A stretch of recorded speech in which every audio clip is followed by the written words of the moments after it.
Hello दोस्तों, welcome to exam लग। कैसे हैं आप लोग? तो आज हम लोग आपके लिए फिजिक्स की शानदार क्लास लेकर आ गए हैं। फिजिक्स का जो है सिलेबस शुरू से शुरू करने वाले हम लोग। इंटर की क्लास है, क्लास 12 वाले देख सकते हैं, और हाई स्कूल वाले जो अभी 11 में गए हैं वो भी इंटर की क्लास देख सकते हैं, जिससे उनकी तैयारी बेहतरीन हो।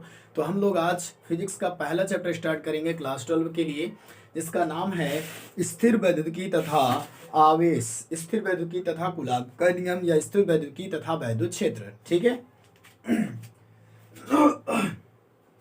चलिए हम लोग स्टार्ट करेंगे आज इस सेशन को, जिसमें आपको कूलॉम का नियम हम समझाने वाले हैं, जो कि बहुत ही बेहतरीन होगा। दोस्तों आप ध्यान से देखिएगा। तो सबसे हम पहले कूलॉम का नियम समझेंगे। कूलॉम का नियम क्या होता है? सभी लोग जुड़ेंगे इस सेशन को देखने के लिए, कोई प्रॉब्लम नहीं आएगी। कूलॉम का नियम, कूलॉम का नियम, कूलॉम का नियम शानदार तरीके से समझेंगे हम लोग, बेहतरीन तरीके से समझेंगे हम लोग। क्लियर है? देखिए, दो स्थिर बिंदु आवेश होते हैं, एक यहाँ पर, एक कुछ दूरी पर मान लेते हैं। ये दो स्थिर बिंदु आवेश हैं, ध्यान से देखिएगा आप लोग। ये दो स्थिर बिंदु आवेश हैं, ठीक है, जो परस्पर यहाँ पर अगर प्लस क्यू आवेश है, यहाँ पर माइनस क्यू आवेश है। ठीक है, ये बिंदु ए होता है, ये बिंदु बी होता है, और इनके जो बीच की दूरी होती है उसको हम लोग स्मॉल आर मान लेते हैं। यहाँ पर एक बल लग रहा होता है, जिसमें आकर्षण और प्रतिकर्षण दोनों प्रकार का बल लग रहा होता है। तो आप इसकी परिभाषा कैसे बनाएंगे, ध्यान से देखिएगा। कूलॉम के नियमानुसार क्या पढ़ेंगे? कूलॉम के नियमानुसार किन्हीं दो बिंदु आवेशों के मध्य, देखिएगा, कूलॉम के नियमानुसार किन्हीं दो बिंदु आवेशों के मध्य लगने वाला आकर्षण अथवा प्रतिकर्षण। अब दोस्तों यहाँ पर आकर्षण और प्रतिकर्षण क्यों लगा?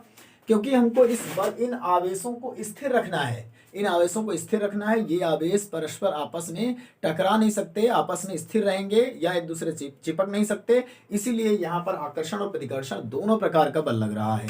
तो आप देख सकते हैं कि स्थिर बिंदु आवेशों के मध्य लगने वाला आकर्षण अथवा प्रतिकर्षणकारी बल दोनों आवेशों के गुणनफल के अनुक्रमानुपाती तथा बीच के दूरी r के वर्ग के व्युत्क्रमानुपाती होता है। दोस्तों देखिएगा ध्यान से। अगर हम यहां से बात करें तो देखो यहाँ की इसकी परिभाषा कैसे बनेगी, ध्यान से देखिएगा। इसकी परिभाषा बहुत इंपॉर्टेंट है दोस्तों, बहुत इंपॉर्टेंट है इसकी परिभाषा। क्या लिखेंगे?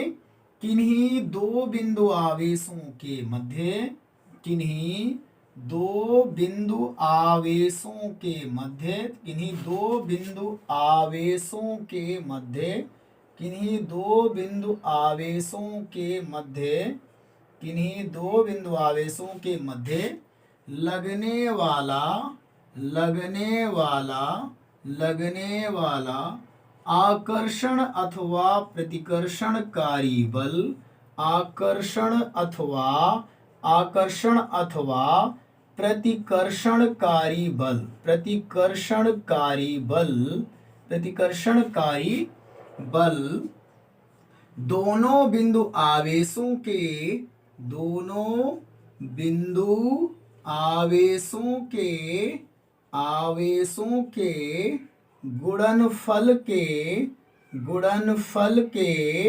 अनुक्रमानुपाती, अनुक्रमानुपाती, अनुक्रमानुपाती, ठीक है, अनुक्रमानुपाती तथा बीच की दूरी, बीच की दूरी स्मॉल आर के वर्ग के, वर्ग के व्युत्क्रमानुपाती, व्युत्क्रमानुपाती होता है। ठीक है दोस्तों, ये रहा कूलॉम का नियम। ध्यान से देखिएगा। किन्हीं दो बिंदु आवेशों के मध्य लगने वाला आकर्षण अथवा प्रतिकर्षणकारी बल दोनों बिंदु आवेशों के गुणनफल के अनुक्रमानुपाती तथा बीच के दूरी r के वर्ग के व्युत्क्रमानुपाती होता है। क्लियरली है? जहां पर इसको हम कैसे दर्शाएंगे कि जो हमारा बल है प्रोपोर्शनल है Q1 और Q2 के। इसको आप इक्वेशन फर्स्ट मान सकते हैं। दूसरी कंडीशन क्या बनती है कि इसकी दूरी के वर्ग के व्युत्क्रमानुपाती है, तो ये दूसरी कंडीशन बनती है। अब समीकरण 1 और 2 को एक साथ लिखेंगे तो आपके पास आएगा F प्रोपोर्शनल Q1 Q2 अपान R स्क्वायर। अब यहां से प्रोपोर्शनल चिन्ह हटेगा तो एक नीतांक आएगा 1/4πε0 के Q1 Q2 अपान R स्क्वायर। यही दोस्तों कूलाम का नियम है जिसका मात्रक न्यूटन होगा। समझ गए? कूलाम का नियम आपको आई होप समझ में आया होगा दोस्तों। जल्दी से आप लोग कमेंट करके बताएं कि आपको वीडियो कैसी लग रही है।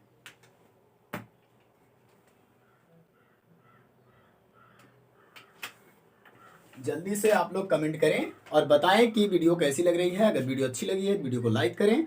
और आपको मैं अभी शानदार तरीके से पूरा चैप्टर पढ़ाने वाला हूं। आज नहीं तो 2 वीडियो में 3 वीडियो में पूरा चैप्टर फिनिश हो जाएगा। कूलाम का नियम आपको समझ में आ गया होगा। आप देख लीजिए, इसका स्क्रीनशॉट ले लीजिए, जल्दी से स्क्रीनशॉट ले लीजिए, नोट्स जरूर बना लेना प्रॉपर।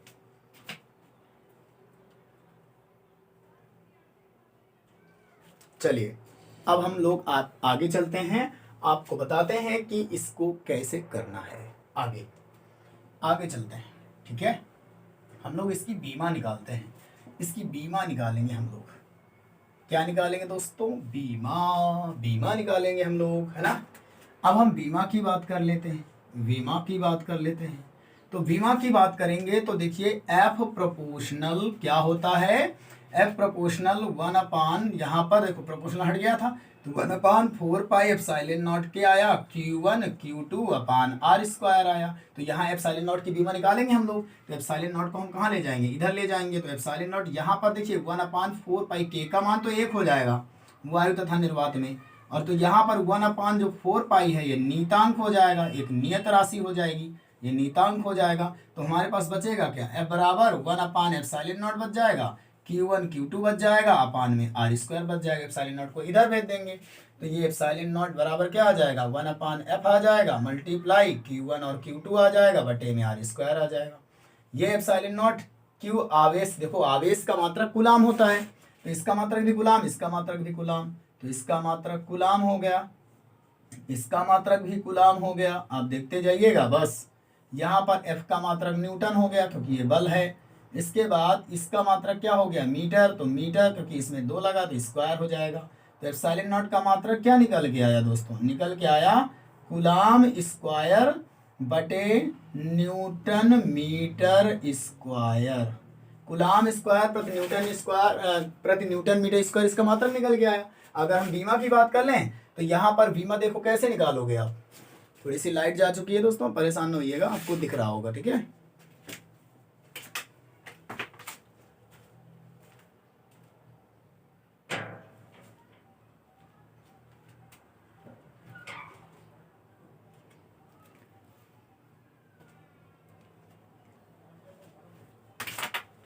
तो आप इसकी बीमा कैसे निकालेंगे देखिएगा। तो यहाँ बीमा निकालने के लिए आपको वही सूत्र यूज करना पड़ेगा, ये वाला, ठीक है, यही वाला। तो यहाँ पर आ जाएगा, देखिएगा, बीमा बराबर आपके पास आएगा। यहाँ पर आवेश की बीमा क्या होती है? AT होती है, तो यहाँ पर हमने AT रख दिया। इस आवेश की बीमा भी क्या होती है? AT होती है, ये भी रख दिया। इसके बाद यहाँ पर न्यूटन की बीमा यानी बल की बीमा क्या होती है? MLT-2 होती है, MLT-2 रख दिया। इसके बाद दूरी की बीमा क्या होती है? L स्क्वायर होती है, ये रख दिया। तो हमारे पास क्या आ जाएगा? इसका गुणा हो जाएगा तो ये A स्क्वायर हो जाएगा, ये T स्क्वायर हो जाएगा। यहाँ पर ये क्या हो जाएगा? M और L एक है तो L³ बन जाएगा, L स्क्वायर ये है, T-2 बन जाएगा। अब इसके बाद क्या करना है दोस्तों? इसको हम ऊपर ले जाएंगे। जब ऊपर ले जाएंगे तो ये जो ये प्लस में है वो माइनस बन जाएंगे। तो M inverse L-3 T square, तो यहाँ है ना माइनस का, ऊपर जाएगा तो प्लस का, T स्क्वायर पहले से, T की घात 4 A स्क्वायर। ये आपकी बीमा बन जाएगी। बीमा बन जाएगी ε0 की M इनवर्स L-3 T की पावर 4 A स्क्वायर। ये ε0 की बीमा बन गई दोस्तों। और ये मात्रक बन गया कूलाम स्क्वायर प्रति न्यूटन मीटर स्क्वायर। अब इसका स्क्रीनशॉट ले लीजिए। आई होप आपको समझ में आया होगा कि बीमा कैसे निकालते हैं और मात्रक कैसे निकालते हैं। आप इसे स्लो स्पीड में देख सकते हैं, कोई प्रॉब्लम नहीं आएगी। चलिए आपने स्क्रीनशॉट ले लिया होगा। हम लोग आगे चलेंगे। बीमा भी निकाल लिया हम लोगों ने, मात्रक भी निकाल लिया, कूलाम का नियम भी समझ लिया, कूलाम का नियम एक सदिश राशि है भी समझ लिया, आवेश का मात्रक भी समझ लिया, कूलाम होता है, बल का मात्रक भी समझ लिया, न्यूटन होता है ना, दूरी का मात्रक समझ लिया, मीटर होता है। अब हम आपको अध्यारोपण का सिद्धांत समझाते हैं। अध्यारोपण का सिद्धांत क्या होता है? अध्यारोपण का सिद्धांत, अध्यारोपण का सिद्धांत क्या होता है इसको आप समझ लीजिएगा। देखिए हमारे हिसाब से अध्यारोपण सिद्धांत, अगर यहाँ पर एक संधि है, इस पर अनेक बल मिल रहे हैं दोस्तों, अनेक बल मिल रहे हैं और यहाँ से अनेक प्रकार के बल इसमें मिल रहे हैं। तो यहाँ पर अगर इसे हम Q1 मान लें तो इधर से भी एक बल लग रहा है, ये पॉइंट, ये भी पॉइंट है, ये भी पॉइंट है, ये भी पॉइंट है, ये भी पॉइंट है, ये भी पॉइंट है। तो यहाँ से इसकी दूरी R1 मान लेते हैं, इसको हम Q2 मान लेते हैं, इसे R2 मान लेते हैं, इसे Q3 मान लेते हैं, इसे R3 मान लेते हैं, इसे Q4 मान लेते हैं, इसे R4 मान लेते हैं, इसे Q5 मान लेते हैं, इसे R6 मान लेते हैं, इसे Q6 मान लेते हैं, इसे R5 मान लेते हैं, इसे Q7 मान लेते हैं। तो यहाँ पर ये समस्त जो वेल लग रहे हैं, समस्त आवेश हैं, वो एक संधि का निर्माण कर रहे हैं दोस्तों, है ना। तो आप कह सकते हैं कि अध्यारोपण के सिद्धांत के अनुसार यदि कोई निकाय अधिक आवेशों से मिलकर बना, अनेक आवेशों से मिलकर बना है, तो उस पर लगने वाले बल उन आवेशों पर अलग अलग बलों के सदिश योग के बराबर होता है। जैसे यहाँ भी कूलाम का नियम लग जाएगा, यहाँ भी कूलाम का नियम लग जाएगा, यहाँ भी लग जाएगा, यहाँ भी लग जाएगा, यहाँ भी लग जाएगा, यहाँ भी लग जाएगा।